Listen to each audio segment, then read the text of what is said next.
Los Angeles. This is Los Angeles in 2026, a basin of nearly 4 million people pressed between ocean and mountains, laced with freeways, fed by water from hundreds of miles away. But to understand how we got here, we need to go back, way back. This video uses AI-generated imagery to reconstruct scenes from LA's past, from Tongva villages to Victorian downtown to concrete river channels, based on historical records, photographs, and archival descriptions. No AI can perfectly recreate the past, but this approach lets us glimpse moments otherwise lost to time. Let's start where the city starts, the basin itself. We've arrived at the La Brea tar pits, 10,000 years before the present. Pleistocene megafauna, mammoths, saber-toothed cats, dire wolves, are trapped in sticky black asphalt seeps, dying slowly as they struggle. This landscape is ending. The Ice Age is retreating, and these animals won't survive the warming. The tar pits are still bubbling today, one of the only active Ice Age fossil sites in an urban setting. By 1200 CE, the Tongva people have built Yangna, a permanent village near the Los Angeles River. You can see dome-shaped dwellings called ki, acorn-grinding stones, plank canoes on the shore. This is the hub of a trade network spanning the Channel Islands to the inland deserts. The Tongva word for Los Angeles, Tovaangar, encompasses the entire basin and islands, a geography colonizers will never fully understand. Yangna sits beneath modern downtown LA. In 1600, here at the river itself, you can see willow groves and a channel that shifts course after every winter flood. The Tongva know the river isn't reliable. It's a seasonal force, not a permanent lifeline. This unpredictability will haunt every civilization that follows. Then comes 1769, and the basin's isolation ends. This is the Portola expedition camp in August 1769. Spanish soldiers and Franciscan priests are resting near the river. Tongva watch from a distance, uncertain what this intrusion means. Father Crespi names the river Nuestra Señora, la Reina de los Ángeles, Our Lady Queen of the Angels. This moment begins the European claim on the basin. Fast forward to 1781, El Pueblo de Los Angeles. 44 settlers, mostly mestizo, black and indigenous, are founding the Pueblo on orders from Spanish colonial authorities. Adobe structures surround a dirt plaza. Irrigation ditches pull water from the river. The settlers founding LA in 1781 are more racially diverse than the city will be for the next 150 years. This agricultural outpost is marginal, isolated, and uncertain of its future. By 1840, after Mexican independence, the Pueblo remains small, about 1,500 people, but rancho culture dominates the surrounding basin. Vast cattle estates stretch across the hills. The hide and tallow trade sustains the economy. Governance is loose. The plaza, now called Olvera Street, is still the town's heart, but the city has yet to truly begin. American soldiers arrive in 1847, and everything accelerates. Now step into 1847. US soldiers raising the flag over the Pueblo during the Mexican-American War. Los Angeles becomes US territory in 1848, but remains a dusty frontier town of 1,600 people, violent, lawless, largely ignored by the new government. Then comes October 1871 and Calle de los Negros. A mob attacks Chinatown. 18 Chinese residents are murdered and hanged. This is one of the largest mass lynchings in US history, exposing the city's racial brutality. The 1871 Chinese massacre will be LA's deadliest act of racial violence until the 20th century. and the city will barely memorialize it.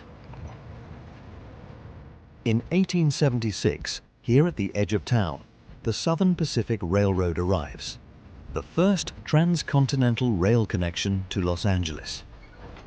Suddenly, the isolated Pueblo is linked to San Francisco and the East Coast. Within a decade, population quadruples. To understand what happens next, start at the land boom of the 1880s. Developers are subdividing orange groves into residential tracts, selling dreams of sunshine and health. The Santa Fe Railroad breaks Southern Pacific's monopoly in 1885, igniting a rate war. Tickets from Kansas City drop to $1. Tens of thousands arrive, staking claims on a grid that will define LA's sprawl for the next century. By 1900, LA has 100,000 people and a problem. This is downtown Los Angeles in 1900. Electric streetcars glide past Victorian storefronts. Palm trees line the boulevards. The city is thriving, but city leaders know a secret the public doesn't. The river and local groundwater can't support much more growth. We've arrived at Owens Valley, 1905. A fertile agricultural valley 200 miles northeast, fed by snowmelt from the Sierra Nevada. William Mulholland and city agents are secretly buying up water rights disguised as ranchers. Mulholland buys Owens Valley water rights under false pretenses, one of the great resource heists in American history. Owens Valley farmers don't realize they're being targeted until it's too late. In November 1913, here at the San Fernando Valley, water from Owens Valley pours into the aqueduct's terminus. Mulholland declares, "There it is, take it." 240 miles of tunnels and aqueducts, carved through desert and mountain, an engineering triumph that enables LA's expansion. But Owens Valley will never recover. Farms collapse, Owens Lake dries into toxic dust, the city grows, the valley dies. By 1923, up in the hills, the Hollywood sign advertises a real estate subdivision called Hollywoodland. But the movie industry has already taken root here, drawn by sunshine, cheap land, and distance from Edison's patent lawyers.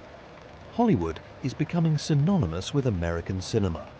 The sign remains, shortened to Hollywood in 1949, now an icon. Fast forward to 1928. City Hall rises 28 stories, LA's first true skyscraper and the tallest building west of the Mississippi. The city has 1.2 million people and is still growing. The roaring 20s are ending, but LA doesn't know it yet. Then the Depression hits, followed by war. This is a downtown unemployment line in 1932. Men wait for relief as Dust Bowl refugees arrive in battered trucks, searching for work that barely exists. In March 1928, the St. Francis Dam collapsed. A wall of water killed over 400 people. This catastrophic failure ends Mulholland's career, but the city moves on. In 1943, wartime production runs at full capacity. LA becomes a major industrial center overnight. African Americans migrate for defense jobs, but face restrictive housing covenants that will segregate the city for generations. That same June, US servicemen attack Mexican American youths, stripping them of their zoot suits. Police arrest the victims. The zoot suit riots expose racial tensions the city refuses to fully reckon with. By 1940, the Arroyo Seco Parkway opens, the first freeway in the western United States. This is the prototype for the sprawling system to come. In 1955, thousands of identical homes cover Lakewood, built in months, bought by veterans with FHA loans. This is the suburban dream, but it's racially segregated by design. These tracts still exist, now aged and densified. We've arrived at the four-level interchange in 1965, where four freeways meet in a concrete stack. LA has more lane miles than any city on Earth. The basin chokes on smog, brown skies, burning eyes, a public health crisis. In August 1965, Watts is burning. 6 days of uprising triggered by police violence. 34 dead, over 1,000 injured. The rebellion exposes the poverty and rage in South LA, ignored during the post-war boom. Across town, Dodger Stadium opens in 1962, a modernist ballpark symbolizing LA's arrival as a major league city. But 3 communities were displaced, their homes bulldozed for parking lots. Out at LAX in the 1970s, the iconic theme building anchors expanding terminals. The jet age makes LA a global hub, but flight paths devastate surrounding neighborhoods. Now step into April 1992. South LA. Buildings burn after the Rodney King verdict acquits 4 officers caught on video beating King. 53 dead, 2,000 injured, $1 billion in damage. The uprising is multi-ethnic. Korean, Latino, Black, and white Angelenos swept into a city-wide fracture. The scars of '92 will shape the city's politics for the next generation.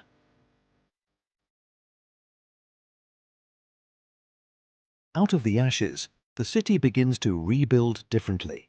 By 1993, tunnels are being carved beneath downtown for the Metro Red Line, the first subway in car-dependent LA, a major shift after decades of freeway dominance. In October 1999, Staples Center opens downtown, sparking the first serious downtown revival since the 1960s. Restaurants, lofts, and hotels follow. Fast forward to 2000. LA has become the most diverse major city in the US, with no ethnic majority. Latino population surges past 40%. Asian communities reshape the east side and suburbs. In 2005, historic office towers are being converted into residential lofts. The Adaptive Reuse Ordinance makes this possible. Young professionals and artists move downtown, triggering the ongoing residential boom. Then comes 2008, and the economy collapses. Foreclosure signs dot the suburbs. Construction cranes freeze mid-project. The Great Recession hits LA hard. Unemployment spikes, housing values crater, budgets collapse. By 2015, thousands of unhoused people live in tents on Skid Row, the densest concentration of homelessness in the US. The crisis accelerates through the 2010s as housing costs soar. This becomes LA's most visible and intractable problem. In May 2016, the Expo line reaches Santa Monica Beach for the first time in decades. Metro is expanding rapidly, but 80% of LA commuters still drive alone. The car's dominance is barely dented. By 2018, the Arts District has transformed into galleries, breweries, and expensive lofts. The creative economy reshapes the East Side, but long-time residents are displaced by rising rents. Gentrification debates dominate neighborhood politics citywide. And then, in 2020, the city goes silent. We've arrived at April 2020, and the freeways are nearly deserted. Businesses shutter, metro ridership collapses, hospitals overflow.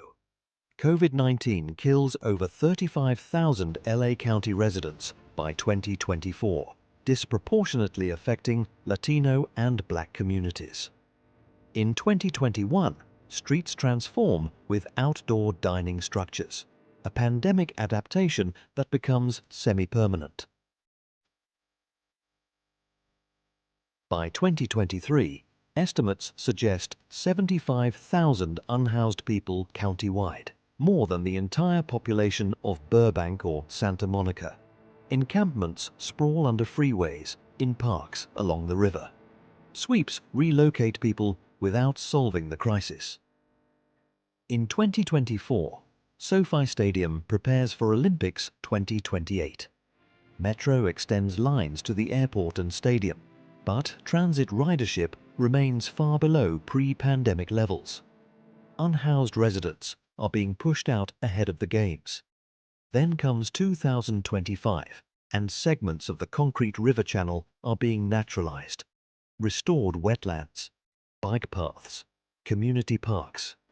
The LA River revitalization is projected to take 50+ years. Progress is slow, but the ambition is real. This is Los Angeles in 2026. The city has 3.9 million people. Metro area over 13 million, still car-dominated, still grappling with housing costs, homelessness, and climate risk. Yet it remains a global cultural and economic force.